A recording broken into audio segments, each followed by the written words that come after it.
வெயிலுக்கு குளு குளுன்னு பால் சர்பத் பண்ணலாம் வாங்க. அது எப்படி பண்ணுறதுன்னு பார்க்கலாம் வாங்க. ஃபஸ்ட்டு கிளாஸ் எடுத்துகிட்டு அதில் ஐஸ் டியூப்லாம் போட்டுக்கலாம். 2-3 ஐஸ் டியூப் போட்டுக்கிட்டோம்னா கொஞ்சம் ஜில்லுன்னு இருக்குங்களா.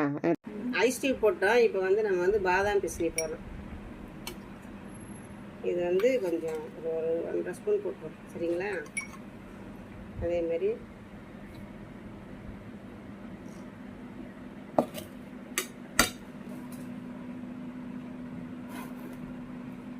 சப்தா விதை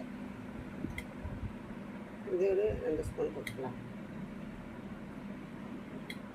பால் சப்து ஃபஸ்ட் டைம் நம்ம செய்கிறேன். அது நல்லா தான் இருக்கும்னு நினைக்கிறேன். இது நம்ம விருப்பம் தான், எவ்வளோ வேணுமோ நம்ம போட்டுக்கலாம். குழந்தைங்களுக்கு இதெல்லாம் போட்டால் ரொம்ப பிடிக்கும் இல்லைங்களா.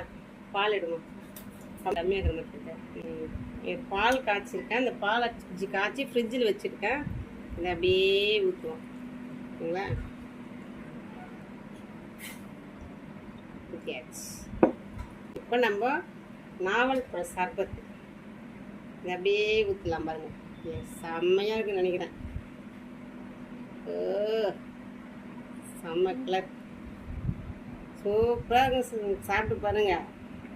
இதுலேயே இனிப்பு இருக்கும் அப்படின்னு சொல்கிறாங்க. அதனால் நான் சர்க்கரை போடலை. நம்ம சாப்பிட்டு பார்த்துட்டு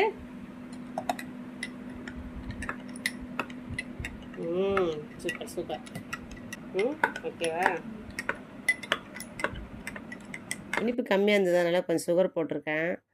போட்டு கலக்கியாச்சு. கலக்கிட்டுப்பா சாப்பிட கொடுத்துருக்கேன். எப்படி இருக்குன்னு சொல்லுவாங்க. டேஸ்ட் பண்ணி பார்க்கலாமா? எப்படி இருக்கு? செம்மையா இருக்கு. நல்லா குடிச்சு பாரு. கொஞ்சமாக குடிச்சிருக்கியா? நல்லா குடி. செம்மையா இருக்கு மக்களே. நீங்க ட்ரை பண்ணி பாருங்க. வெயிலுக்கு